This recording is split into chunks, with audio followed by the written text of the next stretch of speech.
कैसे लिखेंगे आप एक ऐसा ईमेल जो सामने वाले बंदे को रिप्लाई करने के लिए मजबूर कर देगा, हम बताएंगे।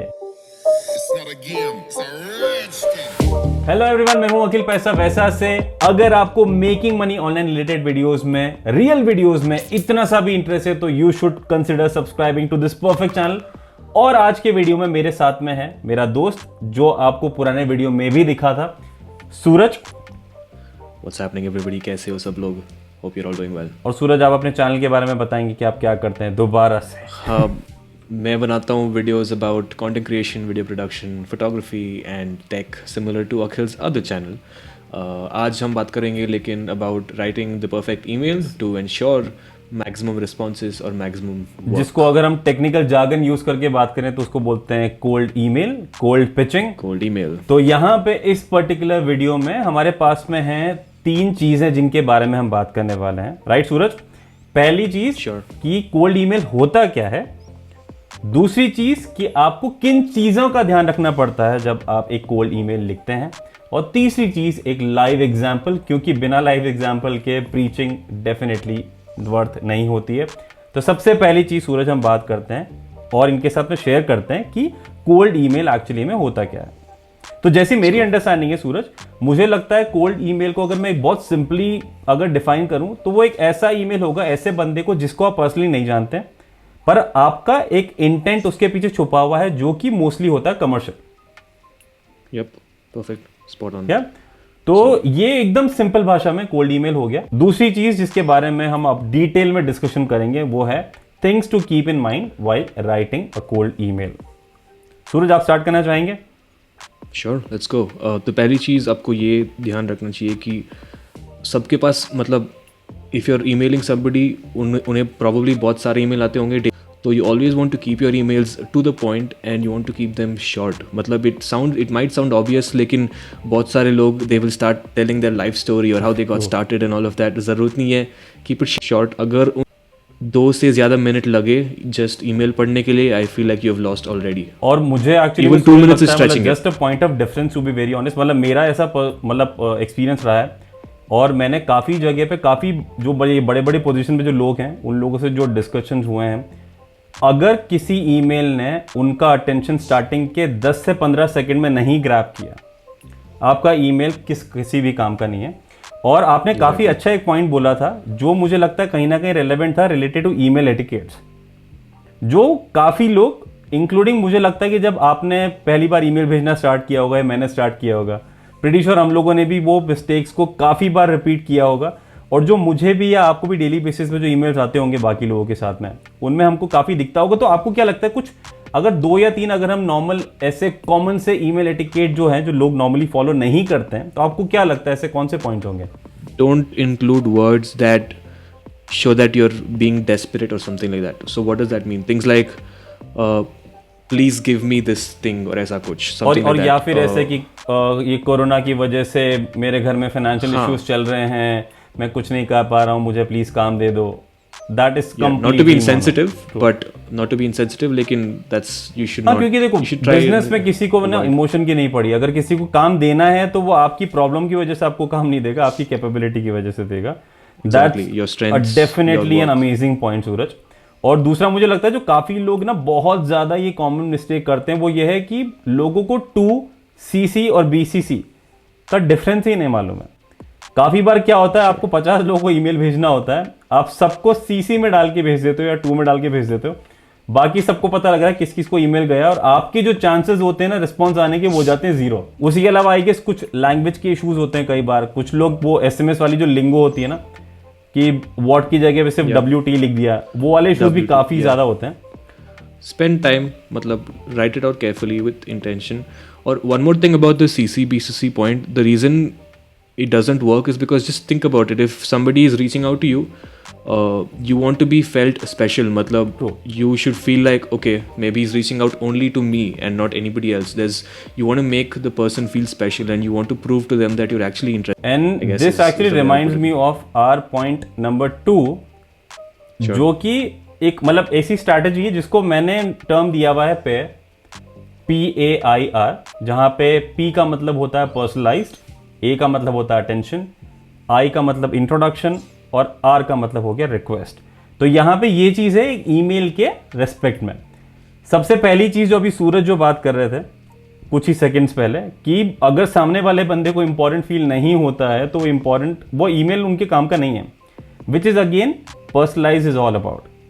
कि अगर आपने डायरेक्ट को एक ईमेल भेजा या सूरज को एक ईमेल भेजा है, अगर स्टार्टिंग में हाय सूरज, हे सूरज नहीं लिखा हुआ है, सूरज का आधा इंटरेस्ट तो वहीं से चला जाएगा कि यार ये पता नहीं ईमेल तो कॉपी पेस्टेड लग रहा है, हज़ारों लोगों को भेजा हुआ है।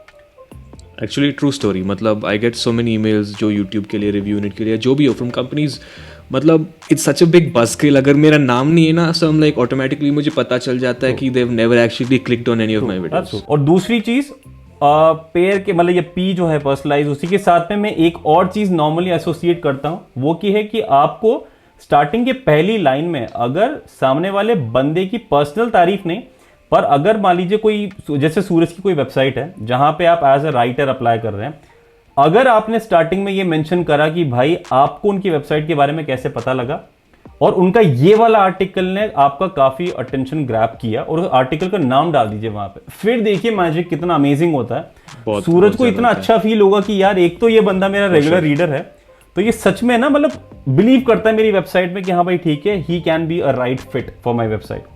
तो ये दोनों पॉइंट कहीं ना कहीं पर्सनलाइज के अंदर ही आएंगे। दूसरा अटेंशन, तो अटेंशन ग्रैबिंग होना चाहिए सूरज के लिए, अगर आपने वो ईमेल सूरज को भेजा है या नहीं, और वो अटेंशन जो हमने अभी बात किया था, कुछ सेकंड्स में अगर अटेंशन ग्रैब हो जाता है तो आपका काम हो गया।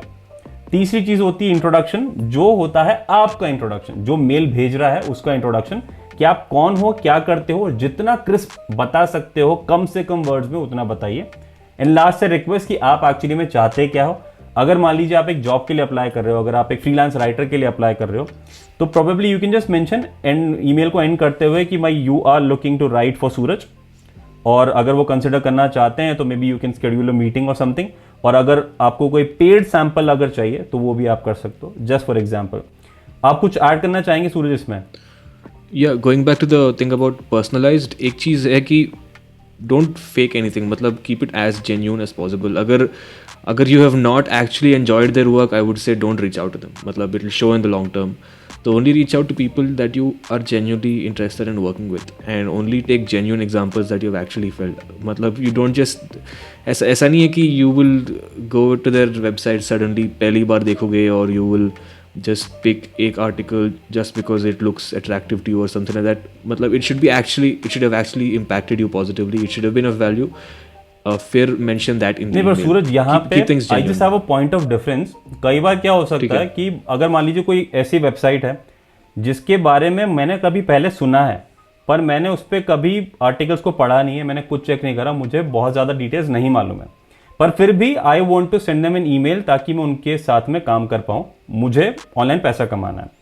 तो अगर मैं एक स्मार्ट इंसान हूँ, आपकी बात में डेफिनेटली अग्री करूँगा कि अगर मैं कंप्लीटली बिलीव नहीं करता हूँ उस चीज़ में, या मुझे कुछ मालूम नहीं है, तो मुझे वो चीज़ ऐसे ही ना आउट ऑफ नोवे नहीं लिखनी चाहिए। तो वहां पे स्मार्टनेस थोड़ी सी काम आ सकती है लोगों के लिए कि डू योर होमवर्क, मतलब थोड़ा होमवर्क कर लो, आधा एक घंटा निकालो उसके ऊपर, थोड़ा सा समझ लो, क्योंकि अगर क्रॉस क्वेश्चन आ गया कहीं से ना कभी भी इंटरव्यू के बीच में तो प्रॉब्लम हो सकती है। तो आई कंप्लीटली मतलब ब्लैक एंड व्हाइट नहीं है, मतलब there are like you can say you can draw the line here and you can draw one more line uske baad. So like make sure you hit at least like 2-3. You can have like a big boundary जो like genuinity, मतलब in speaking in that aspect ऐसा नहीं है कि you have to have been following them since years or whatever. थोड़ा marketing ये होता है, मतलब you will fake a little bit of it, लेकिन उतना एक्सट्रीम भी नहीं होना चाहिए. Don't just if you absolutely hate Sprite, okay, don't email Sprite one day asking for a job at their. Let's move to point number 3, and that is about portfolio and sample work. So the one thing that will separate you from a lot of emails जो भेजे जाते हैं, that is work. Whatever words that you're putting in your email, they're only words. They are not pieces of work. मतलब they are not capability. They don't show what you're capable of. मतलब you might be a good speaker. A lot of people can market well, but उनका work उतना अच्छा नहीं होता. So to prove the point that you are actually also skilled in the job that you're looking for, you want to link work, ये हो सकता है in the form of portfolio. आजकल इफ़ यू डूइंग फोटोग्राफी बहुत लोग Instagram accept करते हैं. So set your Instagram profile, add a website if that's the best website. हमेशा it's evergreen, it will be professional. Websites always gonna be और आजकल professional. काफ़ी it's like your सस्ते भी ओन हो लिटिल गए हैं बहुत स्पेस. ज़्यादा. आजकल बहुत काफ़ी, या that's another one. But yeah have some kind of portfolio और सैम्पल वर्क जो they show your capabilities and what you are truly just sample work that shows what you've done before and proves that ki you are also actually good at what you're talking about. Cool. Sounds good. Moving on to point number 4. Normally क्या होता है जब भी हम email भेजते हैं, follow up कई बार required होता है. पहली बार में ही कोई रिप्लाई नहीं कर देता. तो एक फॉलो अप की स्ट्रैटेजी है जो मैंने काफ़ी टाइम पहले पढ़ी थी, क्योंकि ये मैं ये नहीं बोलूँगा कि मतलब ठीक है ये मैंने स्ट्रैटेजी बनाई है या ऐसा मैं बिलीव करता हूँ. मैंने कहीं पढ़ा था, मैंने बहुत कोशिश करी इस चीज़ को सर्च करने के लिए, पर मुझे नहीं मिला. And that strategy is called 137 rule. जहाँ पे क्या होता है कि आपको जो अपना पहला फॉलो अप ईमेल भेजना होता है, ईमेल नहीं रेस्पॉन्स आने के बाद में, वो होता है एक दिन बाद में, 24 आवर्स. उसके बाद में अगर रिप्लाई नहीं आता है फिर भी आपका, तो दूसरा आपका फॉलो अप ईमेल जाएगा ओरिजिनल ईमेल भेजने के 3 दिन बाद में. और ऐसे ही तीसरा आपका फॉलो अप ईमेल होगा, जो लास्ट आपका फॉलो अप ईमेल होगा, वो जाएगा 7 दिन बाद में आपके ओरिजिनल ईमेल भेजने वाले दिन से. और उसके बाद में भी रिस्पॉन्स नहीं आता है तो स्टॉप, क्योंकि उसके बाद में करना ना आपको या तो आपको ब्लॉक करवा देगा या तो वो आपको स्पैम टैग कर देंगे. क्योंकि अगर कोई 3 फॉलो अप में भी अगर रिप्लाई नहीं कर रहा है तो ऑफकोर्स उसको इंटरेस्ट नहीं है, और हर कोई रिप्लाई करता भी नहीं है. I always use to email, मतलब जब भी मैंने रीच आउट किया आई यूज टू थिंक ठीक है, like I use to leave like 1 week gap, मतलब थोड़ा straight. But I think this actually makes a lot of sense. मैंने कभी ऐसा इंप्लीमेंट नहीं किया है 137. I think I will take that. हाँ नहीं, क्योंकि मैंने पर्सनली एक्चुअली काफ़ी बार किया है ये. तो मोस्टली मेरा जो सक्सेस रेट है एक रिवर्ट आने का, अगर मतलब कभी आना है तो वो दूसरे फॉलो अप ईमेल के बाद में मोस्टली आ ही जाता है. मतलब पहले के बाद तो 99% आ जाता है, और अगर गलती से मिस हो गया तो दूसरे फॉलोअप के बाद में आ जाता है. मुझे तीसरे फॉलोअप पे पहुंचने की कभी ज़रूरत फील हुई नहीं. और मैंने ऑनेस्टली बोलूँ ना, मैंने भी स्ट्रैटेजी को इतना स्ट्रांगली फॉलो नहीं करा है. मैंने 1-3 तक फॉलो करा है. 7 तक मुझे लगा कि यार 2 फॉलोअप में अगर कोई रिप्लाई नहीं कर रहा है तो शायद इंटरेस्ट नहीं होगा उसको. तो मैं सोचा कि ठीक है, इरिटेट करने का पॉइंट नहीं है. Now going back to the portfolio thing that I just talked about, पहले I just wanted to extend that. I just realized कि एक और ऐड कर सकते हैं वहाँ पे. वो चीज़ है कि if you are doing, if you're reaching out to somebody, link your portfolio, but also agar if you can take it a step further and give them some kind of a freebie, that will have a major lasting impact. Now what will this freebie be? It can be agar aap photographer ho and you want to reach out to Sprite, going back to the example of Sprite, not that Sprite. I hope Sprite hires you. Sprite is a big company. Chances they may not reply to you, but a good way to get their attention would be to take a really good aesthetic photo of Sprite and give it to them for free, so that they can use it on their social media. You can just say, okay, as a token of appreciation for the products you have been making, here's a photo that I took for you, which you can use on your social media regardless of whether or not we work together. Something like that. And that will actually really set you apart from all the thousands of emails that the people are getting.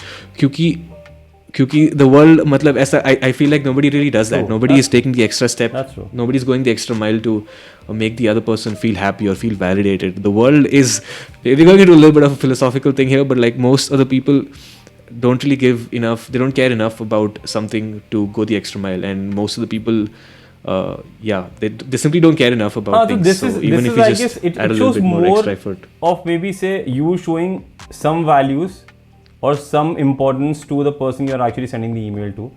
क्योंकि कहीं ना उनको भी लगता है कि हाँ ठीक है, मतलब यार there is definitely a connection. मतलब this guy definitely loves the company और द ऐप और द प्रोडक्ट और the services. I completely agree with this, definitely. पर ये चीज ना हर एक चीज में एप्लीकेबल शायद ना हो पाए, पर आपको डेफिनेटली थोड़ा सा क्रिएटिव तो डेफिनेटली होना पड़ेगा लोगों को. अगर मे बी से अगर मेरा पुराना एग्जांपल फ्रीलांस राइटर के लिए, उनके लिए थोड़ा सा टफ हो जाएगा. डेफिनेटली ऑफर मत करना कि आप फ्री सैंपल्स लिखोगे, क्योंकि जैसा भी सूरज शेयर कर रहे थे कि मतलब काफ़ी लोग आपके लिए अच्छा नहीं करते. वहीं पे eight the same time reverse भी बहुत ज़्यादा ट्रू है कि काफ़ी लोग आपका सेट एडवांटेज लेना चाहते हैं. तो जिनको इंटरेस्ट नहीं भी होगा आपको हायर करने के लिए ना, वो भी आपको फ्री सैंपल लिखवा लेंगे. तो you have to be wise enough. Plus at the same time तो सूरज का जो पॉइंट है, I completely agree with that. आपको डेफिनेटली एक ऐसा पॉइंट देना पड़ता है जो आपको लोगों से अलग करता है। Talking about the 6th point, जो अगेन बहुत इंपॉर्टेंट है, कुछ फ्री टूल्स अवेलेबल हैं, क्रोम एक्सटेंशंस अवेलेबल हैं, जैसे कि फॉर एग्जांपल ग्रामरली, जो आपको वीडियो स्पॉन्सर्ड नहीं है ग्रामरली का, पर क्योंकि ये पर्टिकुलर टूल मैं पर्सनली यूज़ करता हूँ, तो कई बार क्या होता है ना, आप कुछ ईमेल जल्दबाजी में लिखते हैं, या कुछ कई बार ये होता है कि शायद आप वो ग्रामर मिस्टेक्स करते ही हैं, तो ये जो पर्टिकुलर टूल है ये आपको हेल्प करता है आपकी मिस्टेक्स को करेक्ट करने के लिए। ये सिर्फ ग्रामर नहीं है, सेंटेंस फ्रेमिंग भी होती है, तो उनको भी कहीं ना कहीं आपको ना वो एक तरीके से रेड अंडरलाइन दे देता है, ताकि उनको पता लग जाता है कि अगर ये मिस्टेक आप कर रहे हैं तो उसको सही कर लो, क्योंकि वो चीज़ भी सामने वाले, मतलब आपको जो इंप्रेशन है सामने वाले के ऊपर, वो कहीं ना कहीं खराब कर सकती है अगर एक ईमेल प्रॉपर्ली ड्राफ्टेड नहीं हुआ तो, क्योंकि प्रॉपर ईमेल अगर ड्राफ्ट नहीं है तो कोई पॉइंट ही नहीं है। अच्छा, फॉर द 7th पॉइंट सूरज, मैं आपसे एक रीजन जानना चाहूंगा। मेरा जो ईमेल एड्रेस है जो मैं नॉर्मली बिजनेस के लिए यूज करता हूं, वो है समथिंग, मतलब मेरा नाम @techsum.tv। ऐसे ही आप भी जो ईमेल एड्रेस यूज करते हैं वो है आपका नाम @something.com, जो पीछे आपका डोमेन है।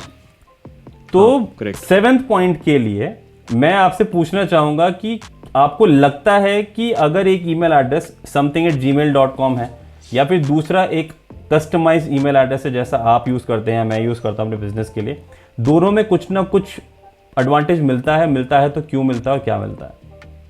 श्योर, मतलब इट्स साइकोलॉजी आई फील, मतलब जस्ट थिंक अबाउट इट। आपको 2 ईमेल आए हैं, one is from something at some guy named Akash, for example, at gmail.com, and एक और है something like work or hello at akashmalhotra.com or something like that. You are more likely to choose the second email, क्योंकि वो professional दिखता है, and yeah, it just looks like they have their things sorted out. मतलब I don't know, मेरे को लगता है it's just psychological mind game है, that it just looks better और professional दिखता है, and yeah, just leaves a better impression. और considering क्योंकि अभी क्या इतने डोमेन काफी इजी भी हो गया है, पर अभी भी ना वो साइकोलॉजिकल एडवांटेज जो आप मेंशन कर रहे हैं वो अभी भी इट एग्जिस्ट। क्योंकि होता क्या है ना, अभी मैं आपको आज ही का एग्जांपल बताता हूँ। मुझे एक ये जो स्कैम एप्स होती है ना, जो जहाँ पे आपको गेम खेलना है, पैसा कमाना है, तो मुझे आज ही एक ईमेल आया सुबह ऐसी एक स्कैम ऐप वाली कंपनी से। तो इवन तो मुझे उनसे कोई इंटरेस्ट नहीं है करने के लिए काम, क्योंकि as you might be knowing, मैंने वो अपना छोटा सा एक सोशल कैंपेन स्टार्ट करा है, कब जागोगे। तो मैंने उनका ईमेल देखा, तो मैं ईमेल ज़रूर ओपन करा मैंने, क्योंकि मुझे जानना था कि भाई ये है क्या चीज़। तो उनका जो ईमेल एड्रेस था, वो उनकी जो ऐप का नाम है वो @gmail.com। इतना बड़ा टर्न ऑफ था वो मेरे लिए कि यार जो इंसान ऐप बनाने के बाद भी अपनी वेबसाइट के ऊपर काम नहीं कर सकता, वो प्रोफेशनल कैसे हो सकता है? आप कैसे अपने आप को प्रोफेशनल बोलेंगे? Especially if you're a business, if you want to take things seriously, फिर तो करना ही पड़ेगा. If all your work happens on the internet, I think it's a must. अगर if you only use your Gmail account once in a while, मतलब if most of your stuff doesn't happen online, फिर ठीक है, @gmail.com is fine. लेकिन अगर if you do a lot of work over email, over the internet, फिर तो लेना ही पड़ेगा, I feel, at custom. हाँ, पर ये चीज़ मैं बोलना चाहूँगा सब लोगों को कि मतलब कंपल्सरी नहीं है ये चीज़ करना. अगर आप करते हैं तो अच्छा रहेगा. और अगर आज पॉसिबल क्योंकि does require some money, मतलब there's one service called Zoho Mail जो इंडिया से ही है, made in India, which thumbs up for that. उनका free service है. They will give you a custom email address with the domain that you own. So you just have to own a domain. अगर आपका domain का ownership right है. कितना, 1000 रुपये साल का? हाँ, 1000 रुपये तो you can make a whole site. मेरा तो 1000 रुपये में पूरा साइट बन गया विक्स के साथ, नॉट स्पॉन्सर्ड.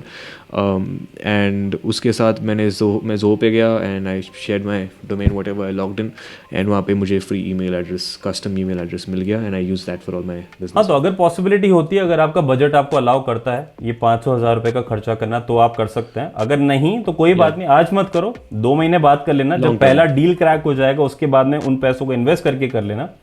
पर करोगे लॉन्ग रन में अच्छा रहेगा आप लोगों के लिए. दैट रिमाइंड्स मी, चौथे पॉइंट के लिए, सॉरी 8वां पॉइंट हमारा, चौथा नहीं, जो कि है again related to one of those errors जो लोग काफी बार करते हैं और जो मैंने भी कई बार करी है, ब्लंडर. मान लो कि मुझे 10 लोगों को ईमेल भेजना है, 10 ब्रांड्स को. मैंने शॉर्टलिस्ट कर लिया कि मुझे इन 10 लोगों को भेजना है. ये 10 लोगों की 10 ईमेल एड्रेस है मेरे पास में. एक पर्टिकुलर फॉर्मेट है, जो उसी फॉर्मेट में मैं सब लोगों को ईमेल कर रहा हूँ. तो मैं मैक्सिमम स्टार्टिंग में क्या करता था कि जो पहला ईमेल में भेजता था, भेज दिया मैंने. उस ईमेल में सेंट आइटम में जाके उसको फॉरवर्ड करके अब आगे वाला जो है, जो बंदे का जो ईमेल एड्रेस है उसको 2 में डाला और कर दिया। कई बार मिस्टेक्स ऐसी हुई है कि अगर मेरा पर्सनलाइज सब्जेक्ट है जिसमें उस ब्रांड का नाम है, या फिर अगर मैंने हे करके कुछ उसका नाम लिखा हुआ है और मैंने पुराने वाले बंदे का नाम इस वाले बंदे के आगे डाल दिया, तो वो वाली मिस्टेक से बचने के लिए क्रिएट अ टेम्पलेट और उस टेम्पलेट को ड्राफ्ट में या कहीं पे सेव करके रखो। जब भी ईमेल यूज करते हो उस टेम्पलेट को उठाओ जिसमें किसी का नाम नहीं होगा, वहां पे ब्लैंक स्पेस होगी। जब आप ईमेल भेज रहे हो तो वहां पे उस टाइम पे नाम डालो और फिर भेजो, ताकि आपकी ये वाली गलती कभी नहीं होगी। और ये बहुत कॉमन मिस्टेक्स हैं।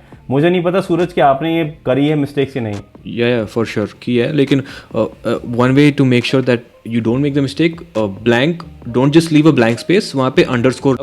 When you're closing the email, a good practice to have is to include a signature. Very important. A signature is basically like a real life signature. It'll be at the end and it'll also include all your social details and stuff.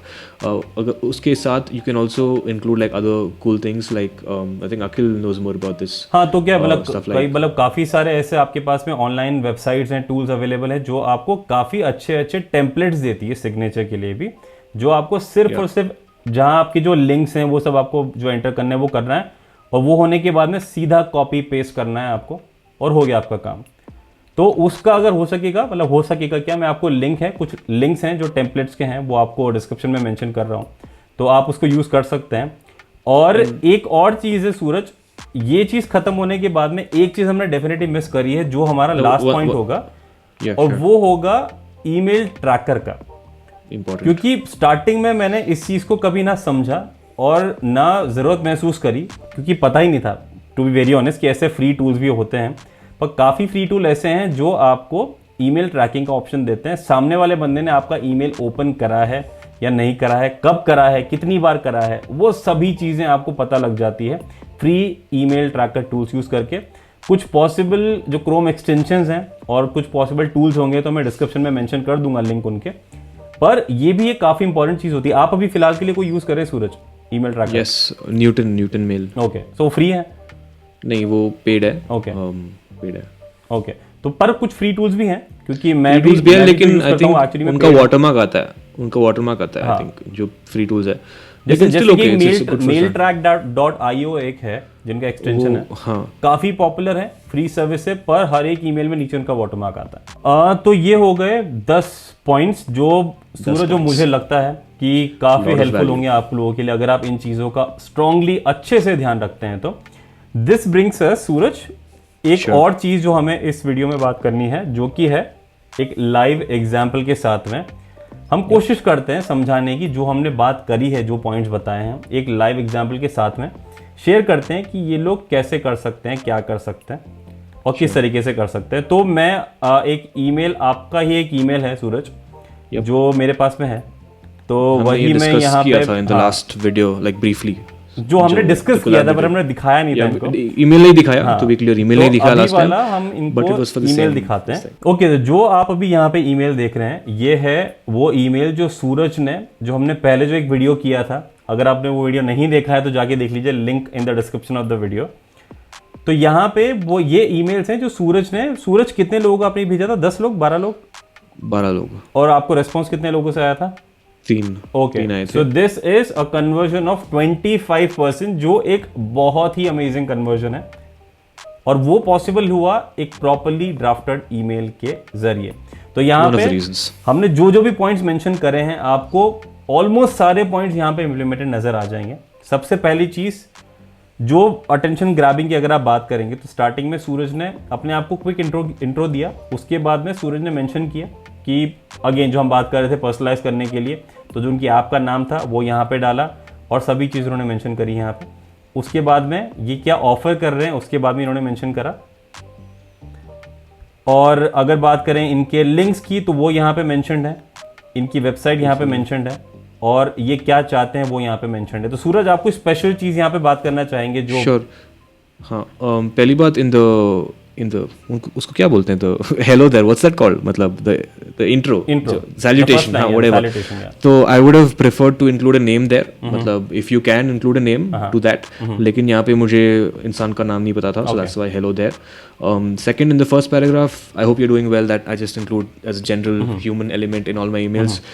Then I introduced कि मैं क्या करता हूँ, who I am, and then I directly went to the point कि I came across your app, this and this, and I actually downloaded this app, to be fair. मैंने जो भी email लिखे थे, I handpicked them. ऐसा नहीं है कि I just picked whatever random app and I wrote them an email, ऐसा नहीं है. So I talked about that app, what I genuinely think about it. वो मैंने लिखा कि it is a really good app, in a, like, you know, it's good by a long shot. That's what I said there. And then I said कि I noticed that you don't have a video for your app, creating a need for them, basically. True. Thereby creating a need. So यहाँ पे you can be like a little bit authoritative, I feel, but you should understand कि where it becomes rude and where it is like authoritative. नहीं, तो very thin line. मुझे लगता है सूरज is really worth mentioning is ये जो last sentence है ना, according to a study by Stonehaven. Yes. तो ये आपकी जो बात है उसको और ज्यादा स्टैटिस्टिकली प्रूव कर रहा है. That's proving my point. No, but I'm saying कि मैंने वहाँ पे बोला कि I think your app is very good, लेकिन उसका वीडियो नहीं है. That's a sad thing. I said that in a nice way. Now यहाँ पे बहुत लोग they might take offense to it, but if you put it nicely, if you're being, I think, polite in this case जो मैंने किया है, then they won't take offense to it and they will actually understand that and they will respond back in a nice way. तो उसके बाद मैंने link किया a video which I had done जो रेफरेंस वीडियो है, and then after that I also said कि if you want to see even more of my work, ये है website, and if you scroll down attachments में जो है, that is the magic. I included the freebie that I talked about. तो मैंने उनको portfolio दिया, जो यू नो द portfolio का link दिया which showed them my work. लेकिन to take it to the next level, I also gave them a freebie. The freebie may not be the best one. Like I would intentionally not give them a very high quality piece क्योंकि then that would kind of play against my this thing. लेकिन include something that will catch their attention. In this case मैंने include किया एक उनका app का एक photo. तो मैंने उनके ऐप को डाउनलोड किया मेरे फ़ोन पे. I took out my camera and I took a proper shot with it. जो edit किया, सब कुछ किया, and I attached that in the email. इसके लिए मैंने Grammarly यूज़ किया. I did not have to follow up for them क्योंकि they liked the email so much. And he actually mentioned in the email कि in his response कि this is the first time I'm actually complimenting a cold email. I think you did a really good job. He said something along those lines. So this is what happens जब आप इन सब चीज़ों का and I used the custom email address for it. So that probably played that in my worked as well. That's true. Advantage. तो ये हैं वो सभी चीज़ें और इम्पैक्ट जो आपको देखने को मिलता है जब आप एक प्रॉपरली ड्राफ्टेड कोल्ड ईमेल भेजते हैं जो पर्सनलाइज होता है, बाकी सभी चीज़ों का ध्यान रखते हैं जो सूरज ने रखा है. अगर आपको और एग्जाम्पल्स चाहिए तो अगर हो सके कभी फ्यूचर में तो वी विल मे बी से गिव यू मोर एग्जाम्पल्स. हम लोग आपको प्रैक्टिकली करके दिखाएंगे कि आज वाले वीडियो में we have sent email to 50 people और कितने लोगों के रिस्पॉन्सेज आए उस चीज़ के ऊपर, उन सब चीज़ों के बारे में. अगर पॉसिबल होता है सूरज तो maybe we can do it. अगर ये लोग चाहते हैं वो वीडियो देखना तो all you can do is comment में लिख दो कि सूरज और अखिल प्लीज़ वो वीडियो कर दो और हम लोग डेफिनेटली आपके लिए उस चीज़ के ऊपर काम करेंगे. तो इस वीडियो में just to summarize quickly, मतलब इतना ज़्यादा complicated नहीं है. Main thing is just be nice, be polite, and show them what you can actually offer. And keep it to the point and just be nice. Don't be entitled. मतलब ऐसा ही है, and everything else will fall in place. I would agree with you have to keep doing it. Yeah. So that's it. इस video में अगर video पसंद आता है तो give this video a big thumbs up. और सूरज के चैनल का लिंक आपको डिस्क्रिप्शन में मिल जाएगा. Please go and subscribe there as well. और वैसों को सब्सक्राइब नहीं करा तो कर लेना. बाकी मिलते हैं नेक्स्ट वीडियो में. तब तक के लिए टेक केयर. See you.